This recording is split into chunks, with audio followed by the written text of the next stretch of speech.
Hey guys, welcome to Muskie Road Rules Podcast. Thanks for tuning in. Thanks for coming here and listening to us every week. We really do appreciate it. This is episode number 292, I think. It's good. We've had a long time and had a lot of people on, and some good, some bad. I'll never say who the bad were. But no, guys, thanks for everything. Make sure you shoot us a text on our Lungeon Lures text line at 606-776-6729. Again, the Lungeon Lures text line. Lungeon Lures, makers of the 22 short, 22 long, 22 SS, the big old 50 cal, the chubby. Also now makers of the Alley Cat series of baits, the Stray Cat, and the little LP. Not only that, they got a full line of spinners. Check them out at lungeonlures.com. All right, guys, let's get right into our guest here. We got a guy, Midwest fisherman, there on the Fox chain of lakes and Lake Geneva. With Veterans Guide Service, we've got Andy Schiera. Andy, how you doing? Hey, pretty good, Greg. How are you tonight? Oh, I'm good. Just hanging out. Just got in off the water, and it's how's fishing been by you right now? It's been stellar up until right about now. We're mid-turnover as of, I would say, the last 2-3 days. Things have really slowed down. Shallow water bite kind of pushed out to the secondaries about the last week. We're still seeing some of the shad in a little bit tighter, but a lot of the bigger fish we've been, contacting out a little bit deeper. Sure. Hopefully the next few days the wind keeps up, Greg. I think we'll be, down to that 51, 2 degrees here in no time with the lows we're having, about 30 degrees tonight. Should help. Oh yeah, and so what is the water temperature right now?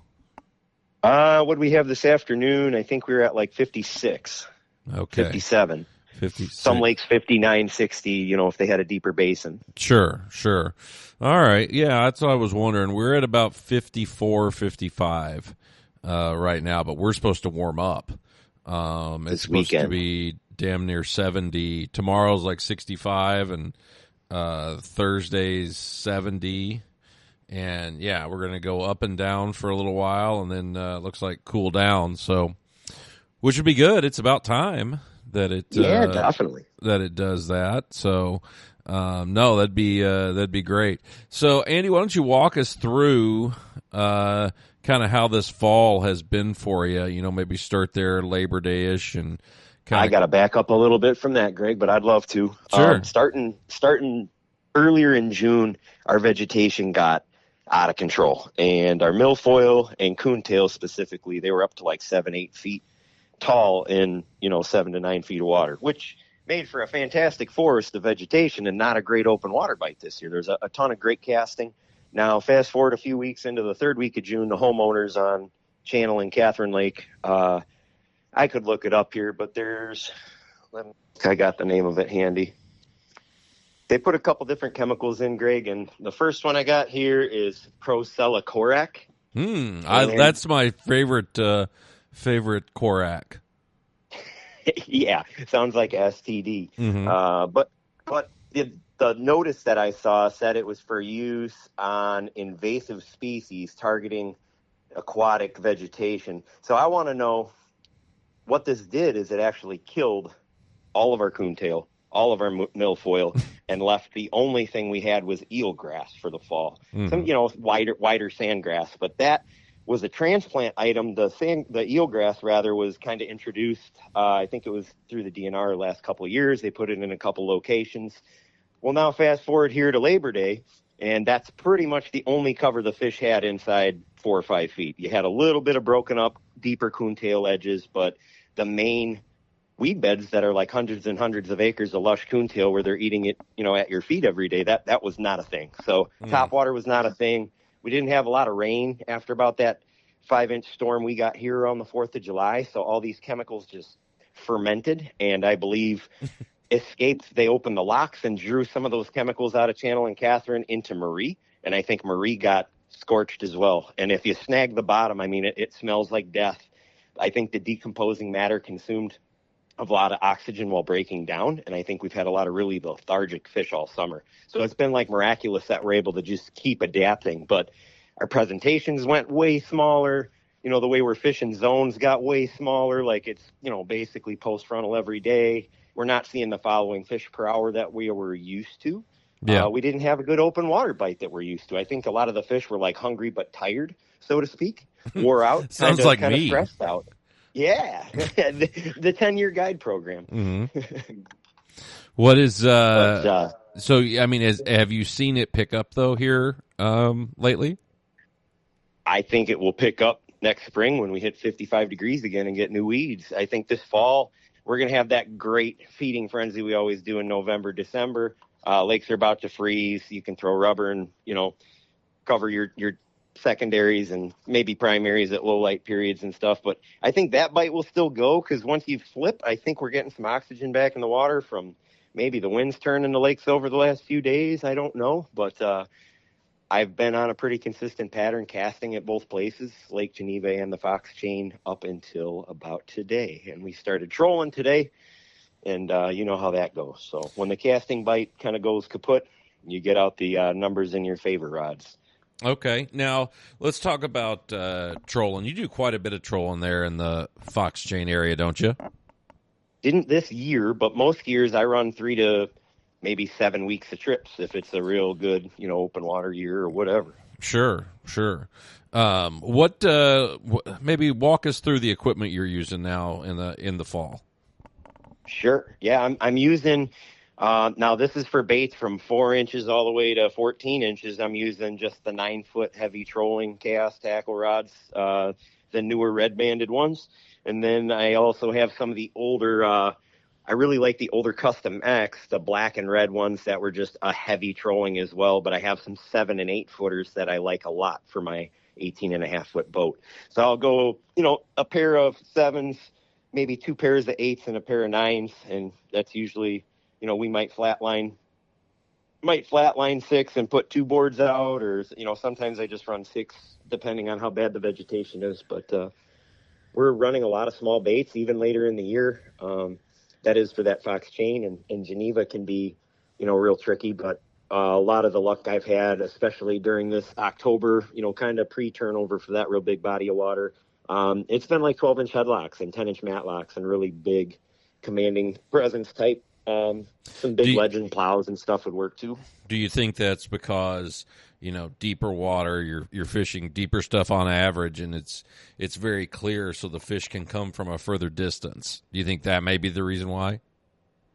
I also think that, you know, we're getting these muskies set up beneath real thick bands of Cisco's, so I think it takes a profile that will spook some of these Cisco's, I think, sometimes to get the attention of the fish from down beneath.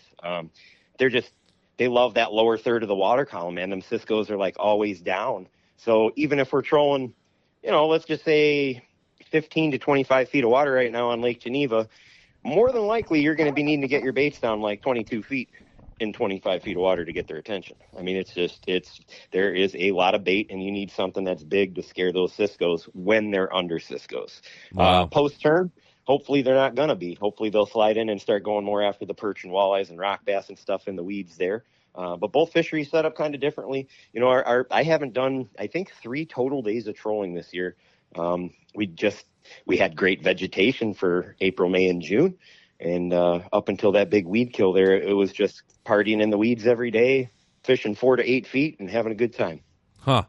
What, so with your rods there, you're talking, what kind of reels are you running now for your trolling? I'm on all the old school 600 LC Takotas. I'll call it the early 2000s model. I don't know exact years of manufacture, but they're not the newer, lighter, better looking ones. They're kind of the older, more classic looking ones. Let me see. What are they? I think it's just a 600 LC, Greg. It's just the older Takota 600 LC 4-ball bearing. I like them because they're like a super low gear. They're just nice, big spools. Yeah. I don't need those 700s. I don't do St. Clair or Green Bay all that often, so I do real well with running those 600 size. Yeah, and it's a good clicker. They seem to last pretty good for you. Yeah. every 3 or 4 years I have an issue with like one of my 8, but they're great. Yeah, as long as you oil them and take a Q-tip once in a while and clean the gunk out of the line levelers and all that stuff, they seem to do pretty well. Huh, okay. I've been having, me and line counters, and this is probably the least I've trolled this year. But I'm having horrible issues with line counters. It's driving me nuts. With the 600 Dakotas? No. Just line counters in general. Okay. I haven't checked those out. I'm going to, I might have to do that, and see. But, the Dakotas that you're talking about are the Shimano, right? Yes. Shimano Dakota, the older. I think it's, like maybe a 2005 to 10 kind of production year or whatever. Yeah, you got that. I've got the newer ones.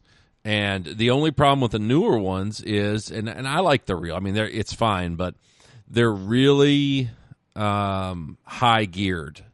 Yes, sir. And for trolling double tens, and you give that to an old guy, that's tough for him to bring in. It's awful. It's awful to bring a fish in. I mean, pull the hooks right out using braid, probably. Yeah, I mean, they're just geared really high, and the handle feels weird too. I don't know what it is. I used it with wire, some wire line, and that was bad. Just trying to reel them in. It didn't like that real 40-pound monowire. No, it did not like it at all. No, it was just, man, it was awful. I don't like a really high geared trolling reel. I think that's a waste. I think majority of the year, I would, even for my casting stuff, I'm not really on the high geared stuff other than July and August. Yeah, the lower geared trolling reels I really like. And my issue now is with the stupid line counters. I really like the Daiwa, the Saltist line count. Mm-hmm. Or yeah. The Saltist line counter. And the problem is I can't keep the one, they haven't held up. I had 4 and now I've got 2 in a year. Which is, I wasn't happy with that. But 2, the ones I got, I can't set the I'm running like suckers and stuff, and I can't reset the line counter. So you're sitting there banging on it, trying to get it to reset. Oh, I've banged it, licked it, kissed it, beat the hell out of it. Get the pry bar on it. Oh yeah. And those numbers will not reset. So the only ones that I've actually had any decent, and I don't mean to be beating the same Shimano train here, but I had the Okuma Magda Pros for many years, the little bit bigger ones. The drags seem to vibrate looser on those after, not even an hour. You might lose 10 pounds of drag on some of those. And I had a few rips that just kept going, and I got rid of the Magda Pros. I hear a lot of guys may use those cold water Okumas now, and I think they may be a little under capacity for drag and spool size for a lot of anglers, but if you're fishing small water and smaller baits, they're probably great. They're I've always heard those were pretty good. Yes, much better than the Magda Pros for sure. The Magna Pros were Magna Nose.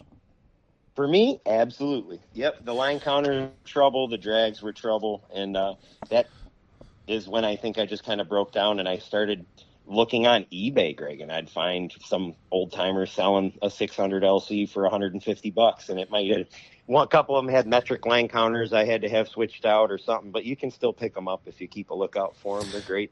Yeah, I recommend them. Yeah, I don't know. I still got some old Daiwas that work really good, but yeah, it's just it's frustrating because I can't find one that just won't. That just won't suck. They've all got a quirk to them, but finding something where you don't have like the counter and the drag, or multiple quirks that piss you off. Yeah, that's definitely where I go with it. Now, speaking of that, you're trolling out there. Are you trolling mono or braid, or what are you dragging? So today I ran 4 braid rods and 4 mono rods just to see kind of if that dampened tone of the mono would get more attention with the tougher kind of conditions. And we didn't even get a pike or a catfish to tell us which one they preferred today. But usually by the time the water gets below 50, I'm running like 80% mono and maybe 2 down rods that are braid still. And that's about it. Why is that? I think when the water's colder and they're doing a lot more nipping and stuff, they're not coming up and lunging on it from 10 feet down. I just feel like that mono keeps a better hooking percentage with clients fighting fish. You sometimes got to let them hang and settle in a little bit longer in the rod holder with the mono, but I find my numbers go up with the colder water. Running, my hooking percentages are better. Now, granted, it's tougher with buoyancy because the water getting colder. You got to put a little more keel weights on sometimes to get your baits where you want them. But it definitely seems to do something. I think the tone is maybe absorbed a little bit by the monofilament if you're using rattling baits or even wood baits. And I think it gets kind of a dampened tone or a more relaxed pulse in the water. And I think on tougher days, maybe that's more natural looking or sounding or feeling to them. So who knows? Okay. Now, 2 questions. One, do you do that in the spring as well? Yes. Yep. Well, the springtime we get in usually on a real nice primary break trolling pattern if we're able. But the last few years we haven't had any of the rain, Greg. We usually really rely on Greg to bring rain to bring the pool height up, Greg, and we have not got the rain, and we have not had the great, short line trolling stuff on the weed beds or any of that. Okay. Yeah, I was just kind of curious. I had something else for you. Now I can't remember what it was. You guys are probably like enough about the trolling, guys. No. It's a great tool when you have tough conditions, and we just haven't had the right conditions to have good trolling patterns really the last couple of years. Yeah, and it sounds like the mono thing is something that I don't use a lot of mono, but I can definitely see your point there. And once the water's 70, I think they like that exaggerated rattle of you put a rattle bait on some braid, man, and boy, she's definitely making some noise down there. So I just like once the water's a little warmer, I'll try to favor a few more braid rods or even all braid rods by midsummer. Mm-hmm. Yeah, I like it. No, it definitely works. What was this year? You had. It sounds like you went through a ton of changes. What was kind of the bait progression for you as far as what you were using? And it went extremely, extremely abnormal this year. We always have a pretty good, glide and twitch bite in that early April, May time frame. And, the glide bait kind of worked for me until, God, I don't think you really had to take off a 6-inch Phantom, Hellhound, 5-inch Narcan. You could pretty much throw that until like June this year. It was just, we had so much easterly and weird weather. I don't think they were like eating and chowing the baits they typically would, where you're getting them to come in on a little faster, more aggressive bucktails and stuff. We were getting them on a lot of downsized stuff, and everybody talks about it, but this isn't every day. If we had, some nice juicy conditions with a storm coming, we'd go for some double 9s or something a little bigger, but or the regular size mag size rubber. But if we had kind of shit conditions, it'd be like the swimming dog or the 6-inch grandma or just something small they haven't seen in a while. So we really made our season on like 5 to 6-inch baits this year, and that's a pretty common thing for the Fox. Yeah, well, I mean, you're talking your glide baits. I mean, it sounded like you were mainly throwing the flat-sided plastic, I think they were plastic baits. Or even the Tap Dancer Mini is a really good one for spring, or sure. I like I threw some of the Rusty 6 sucker. They had a 6-inch version in white. I had a few nice fish on that this year, but the tougher the conditions, it almost pays off to get out like a bass rod and a rattling jig and creature or something like you'd use for getting a tough bass out of a pier. And some days that's kind of what you needed to do, was get away from the 80-pound gear and the 9.6 rods and maybe get out a little heavy bass rod with a bigger bladed chatterbait or something like the Big Bite and a nice trailer. But anyhow, we messed around with a lot of weird shit to put fish in the boat this year, and hopefully we can get into some more conventional like jerkbait and topwater fishing next spring if the weeds come back and the homeowners leave them be. So let me ask you this. I mean, you said you did a lot of weird stuff this year. What was the weirdest technique or one of the most, something that you caught a fish on that you hadn't?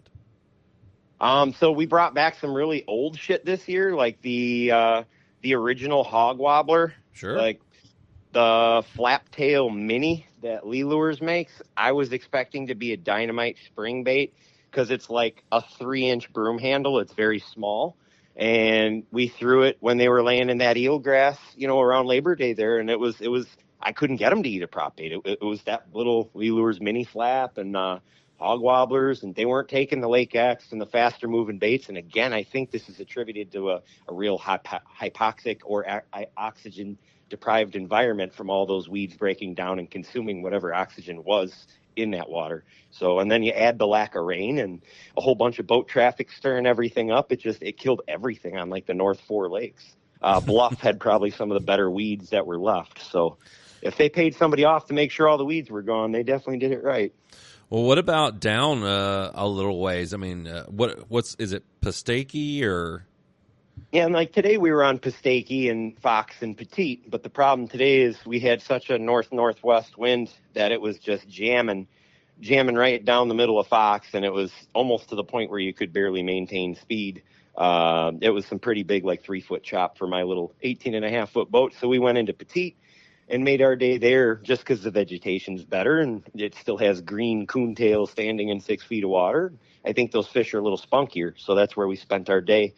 But just given the right in the smack dab middle of the upper 50s, I really do believe we're in that, could be 3 to 5 days, could be almost 2 weeks if we keep getting these Indian summer warm-ups. But I think the fishing should resume here back to pretty productive again within the next few days, as long as it stays cool and windy. Sure. What's the next type pattern that you're going to be getting into, Andy? I'm basically right now I'm already doing it. We were fishing this pattern through turnover, and for anybody who may be listening and fishing out there right now, it's basically secondary break lines, and you can start in 16 to 20 on some of the darker visibility lakes, and up north where it's a little bit clearer, we've been fishing the secondaries in like 24 to 34 feet of water, finding shad or yellow bass up real high and throwing reg size rubber at them. Out there, I don't go, a lot of guys throw huskies out on the Fox chain, but for me, you just give me a reg deuce out there and a mag dog, and I'm real happy. Those are the two baits I fish the most in the fall. And then you can kind of transition. I have a lot of snap jigging trips for walleyes too, it's fun. Once in a while we pick up a couple muskies doing it, but we're using little jigging wraps and blade baits and stuff like that. So not real good tackle for trying to get hooks in a heavyweight fish and land it, But we bump into a few once in a while on those. So basically fishing the reaction strike baits and the rubber out there in that like 16 to 20 is where I'm going to be the next few weeks. We'll see a lot less boats out there, pleasure boats and fishermen. I think a lot of dudes are in the woods here for whitetails, and they're in their blinds banging on the wood ducks and stuff too recently. So for those that are real diehard muskie guys, this is like your prime time to get out and get a couple of good fish in the boat before it freezes. Sure.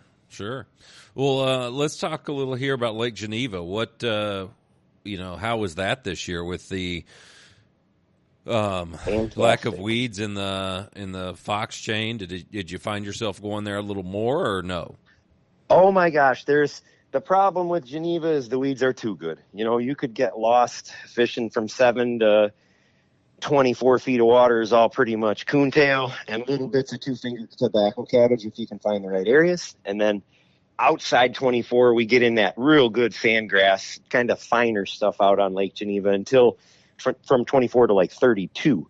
So I start my summer there, or my June there. I wait. I don't hit, when they're in all the marinas and stuff, guys are always posting that they're catching these big pre-spawn fish, but they're banging on them in the Abbey, and it's where we stock them and stuff. So I don't promote running guide trips out there until June when they're post-spawn a little bit more. And I usually start in that coontail in about 24 feet of water, if I were to be starting out there June 1st or whatever.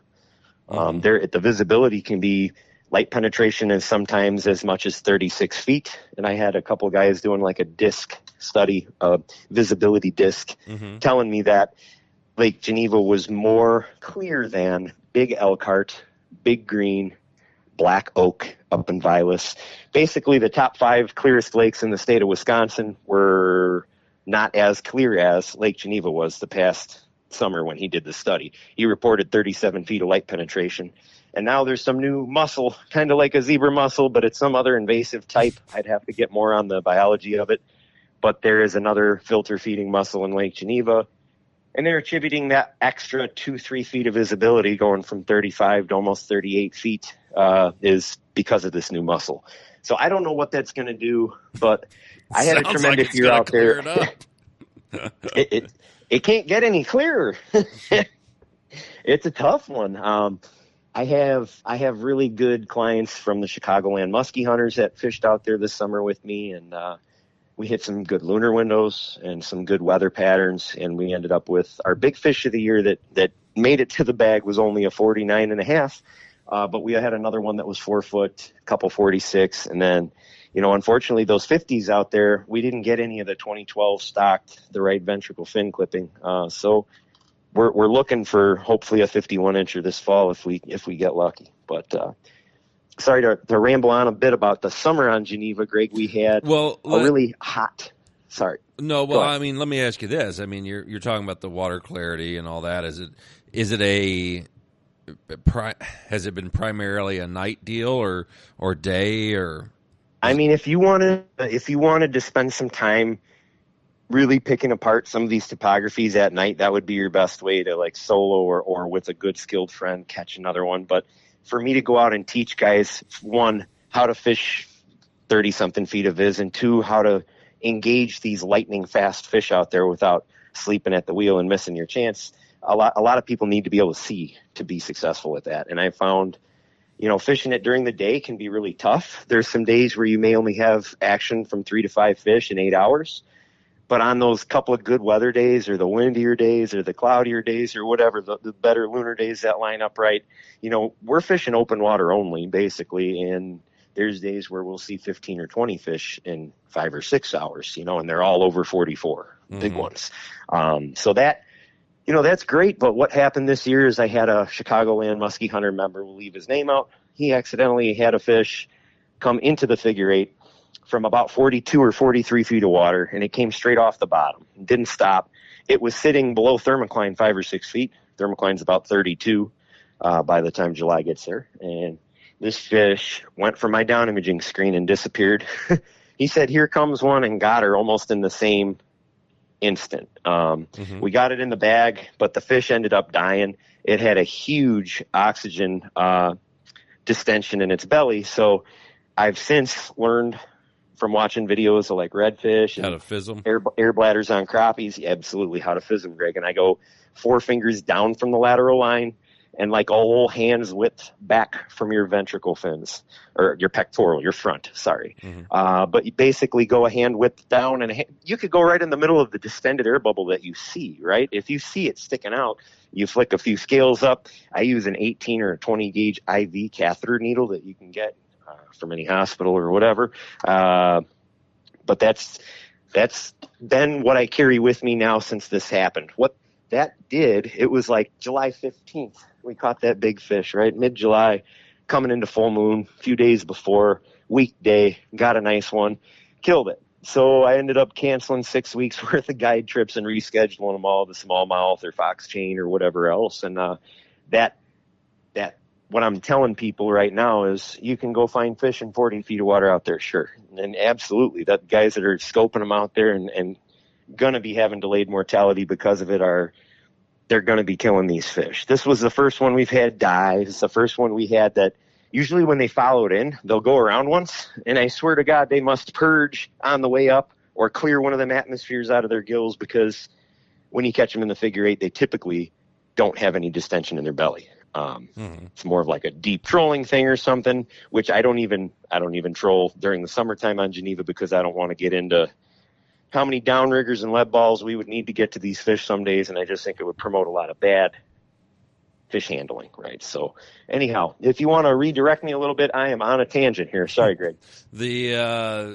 Going into summer, going into summer, we start at that coontail on the secondaries and work our way out to open water, but we're now not promoting fishing it basically once the water hits about 77 degrees. That's the temperature we had the day we killed that one nice, 30-pound class, real young fish. So that hurt my feelings that day. And now I think, like you say, that was in the afternoon, later in the afternoon, but it was past kind of the peak heat of the day. But I think both night fishing it and or just you got to kind of early and late season fish that place. You can't go out there in the middle dog days of summer and August and stuff and later in July and go pressure those fish. It's not a very ethical thing to do, and we're going to hurt them using our forward facing and sitting on them and, using a reaction strike bait on them or whatever. And it's just, it's a terrible thing to see.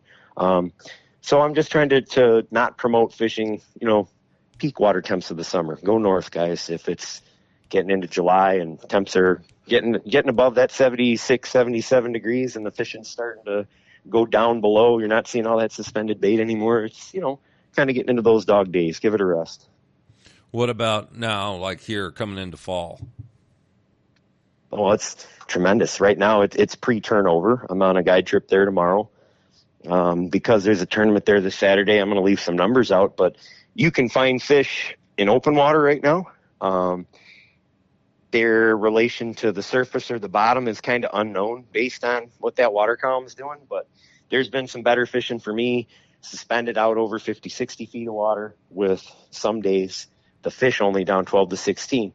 It's a weird thing to see in the fall. A lot of them start going down a lot deeper and a lot farther, down these fingers and deeper break lines, but occasionally you get lucky, and I don't know if it's a third of the population or 5% or what, but I'll go for those pelagic ones and try not to fight the other tournament boats, that are all going to be fishing the weeds. So that's my grind out there. You can definitely fish all the vegetation in that 10 to 20 foot range. That's where I'd say the better coontail and tobacco cabbage is. But I sometimes think that deeper is better, and giving them more room to lunge up is better. Sometimes, depending on what the sunlight conditions are. Do you see any shallow water movement out there in that clear, like in most lakes in that region and, hell, everywhere in September you get a good shallow water push, but I didn't know if that was, if you guys had noticed that out there. I haven't very much. There's a few fish shallow, like the last tournament. I think the last couple years, those guys are catching them in that 10 to 20 foot, real good coontail out there, but not like inside edges, inside piers during the day. Still I personally don't see fish going any shallower than about 7 feet usually, Greg. And that's, it's about where I stop. That's also, a lot of these buoys and piers have access to 30 or 40 feet of water with the way the break lines are. So, yeah, there's all kinds of fish. I'm not noticing the Leech Lake strain they just started putting in there in 2018. I'm side imaging these sand flats in 6, 7, 8, 10 feet of water, and, I'm finding pike and really juvenile stocked fish from like last year there. So I don't know. There'd be sunlight conditions, or the mature fish haven't set up there, or the Cisco's haven't pushed in that shallow yet, perhaps. But that's an interesting question, because at some point they go from Cisco's to perch, and they quit eating giant baits. So I think that happens, right around that Cisco spawn usually, and then after they've gorged during the Cisco spawn in that 45 degree temperature range, that's usually when they start eating smaller shit again. Yeah. But still big and fast moving, 12 to 15 inch bucktails, 2 to 5 ounce bucktails, big, heavy, 9, 10, 10, 12, big staggers, detonators, whatever. And that's what you're throwing. You're throwing a lot of that in that deeper coontail. Yep. I'm trying to usually work those secondary edges out there a little bit. Okay. That and then once it gets into late fall there, what are you expecting then? Late fall, once our Cisco's, like by the time Thanksgiving gets here, Greg, our Cisco's are in 12 to 15 feet of water in the middle of the day, and so are the big ass muskies. I mean, that would be, if you were going to live bait fish them, in my opinion, that would be the best time to do it. I haven't had any success out there running suckers yet, and it's usually because I'm like banging my sucker through a bunch of Cisco's to try to get it in front of the muskie. So I don't know whether the temperature range and the depth zones these fish are using, they will get shallower. So I'll anticipate by December as shallow as even 7 to 10 feet of water, especially if you're night fishing. They'll get in that real shallow vegetation. You can short line, shallow invaders. You can short line. I like the Magnum shallow invaders a lot. That's kind of been my go-to. But every night's a little different. If it's flat calm and you don't have any wind, obviously I'm not going to be running all 15-inch baits. I might downsize a few. Are you running boards? Yeah, definitely running boards. The fish we're getting out there trolling later, post turnover, usually starts late October, early November, and I'm running boards with lights on them. Okay. Usually the ones that are 100 feet off the boat or more are the ones that get, the rip of the night, or maybe a few rips if you're lucky. But best night we've had trolling out there was, 45, 47, 3 mid, upper 40s fish all the same night. But we've also, you blank for 3 nights before that in a row to wait for that one weather night to come in. So the numbers aren't quite there yet. We need a few more stockings, and they just they keep working. The Chicagoland muskie hunters have been doing a great job of spearheading that annually. How many fish get put in there? So it looks like 2,000 more recent stocking. They did a DNR stocking in 2010. That was the very first one in Lake Geneva. I don't remember if it was like 300 or 500 or something low. And then in 2012, they did 1,200. 2014, they did like 8 something. 2016, they did 895. 2018, they did 320 Leech Lakers. 2019, they did 950 Leech Lakers. 2021, they did 1,200 Leech Lakers. Now, this is all Chicagoland muskie hunters, by the way. None of this is, what county is that? Walworth County, Wisconsin DNR. So, and then in 2023, they did 950 Wisconsin River strain and another 1,375 Leech Lake strain. So we just had a banger of a double stocking in 2023. So now I think those missing year classes, because we missed the 2020 stocking, I believe, from COVID. Yeah. So we did 18, 19, 21, and 23. But we do have 2, non-stocked years where we're kind of missing like those 40 to 43-inch fish right now, it seems like. But it's an incredible fishery. I don't know if you've had the time to check out Mr. Brian Scaife and I got out there the one from this year, I think we maybe lost a 46 boat side and caught like a 39. But the year prior, we caught a pair of like 46 3/4 and lost a couple more. And that was all in open water. It was a lot of fun. So if you're bored, check it out. All right. Well, it sounds like a neat fishery out there. How big is it? How big is Lake Geneva? 5,500 acres. Okay. So it's like 11 miles long, but not real tall north to south. Yeah. So it's stocked at a low density, but some really nice fish. Yeah. I mean, the Wisconsin River strain are the real big blondes that I'm getting out in open water. And I haven't seen the spotted ones show up yet, but those 2018 and 2019's got to be approaching that 40-inch mark by now. Yeah, you would think. I think we should start seeing them. And, there's probably going to be a few fish caught really shallow during the tournament that will open my eyes a bit. But if it's, you just got to see what the conditions are. If it's flat calm, I'm not going to go try chucking in the piers in the middle of the daylight with the bluebird and, overhead. But I would definitely go poke around a little shallower if it were cloudier or windier, a little bit more turned up or something. But it's supposed to be southerly and 70. So yeah, is it supposed to be deeper? The next 2 days here, we're supposed to have horrible wind. It's supposed to be 20 to 30 the next 2 days from the south. It's going to be rowdy. I know that, and I'm kind of planning on I'm planning on grinding it no matter what the conditions are, Greg, because that's just what I do. And I got a few more months to make the mortgage here until the middle of January hits when my walleye trips are done. But yeah, I'm over the summer heat, but I'm already kind of regretting being over the summer heat. It was a cold little rainy day we had this morning a little bit. So yeah, 40s and wind and rain will really remind you what's coming. Oh yeah, it was 27 here this morning. We had our first super hard frost. So awesome, crunchy grass and all. So yeah, well, let me ask you this. So it has been super windy this fall. It has been everywhere I've been. The wind has kind of been a booger.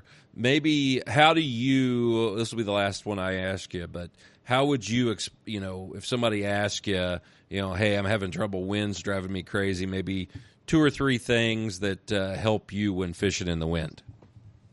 So especially big bodies of water, bigger than Geneva, even like the Chain or I'm sorry, like Lake of the Woods or St. Clair or something, Green Bay. You want to get on the secondary side. Like if you can find any peninsula, island, get in like a secondary wind-driven current or even like a tertiary where it's banging down this steep edge into this island and you can fish the backside of it. Or some lakes don't have structure like that, right? So you can always try grinding the wind for a little while, but what you don't want to do is have like awful boat control. If you're going to go fish big wind, have a big trolling motor.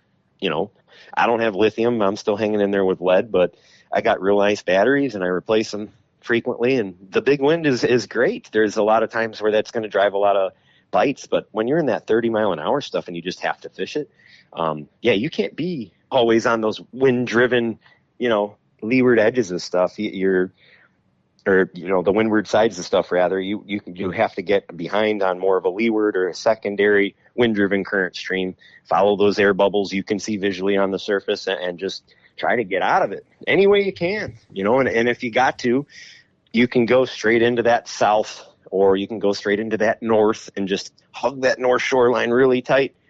I don't know. What do you like doing in real big winds? Sometimes when you get those reef bites going, man, you pray for those high winds. Yeah, but you also got to have people that can fish that. Stand up and perform in it, right? And be able to do that. I'm a tiller guy, so I love tiller boats. I always have. And a tiller to me is the best boat in the world in the wind.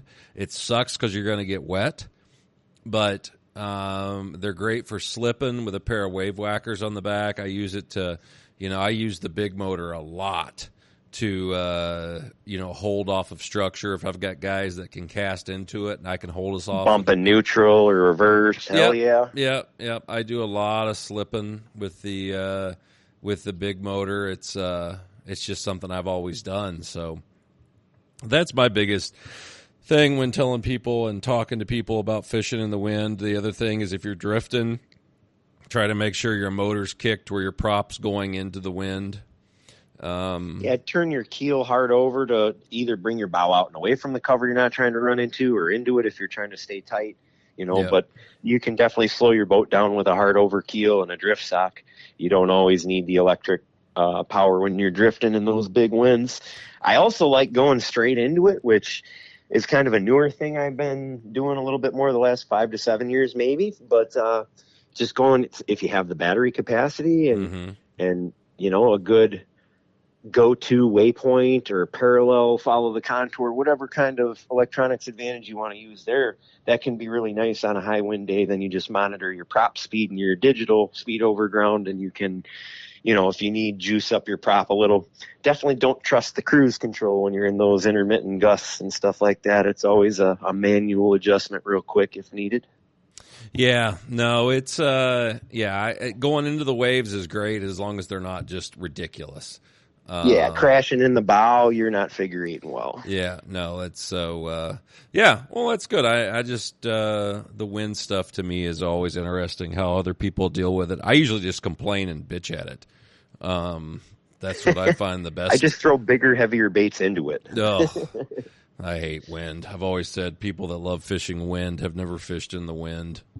It's always drove me crazy. But, Andy, how could somebody get a hold of you if they want to go fishing with you? Sure. If people are bored, they could look me up, VeteranGuideService.com, or I'm at area code 262-455-5228 for me directly. All right. Well, guys, thanks for listening tonight. I hope you learned something. If you're in that Chicagoland area there and you want to maybe learn Lake Geneva some, or if you want to fish on the Fox Chain, get up there and do a little stuff with Andy. Still got some stuff going down south, too, in Kentucky. You can always text me on the text line if you want to come down. We're running trips. Got some cabins down there. Real nice getaway for you. I might be doing, just depends on November, how it looks. I might do an extra week here, that middle week of November. But, so guys, I hope you have enjoyed the podcast tonight, and I'll come to you next week with a new one. See ya.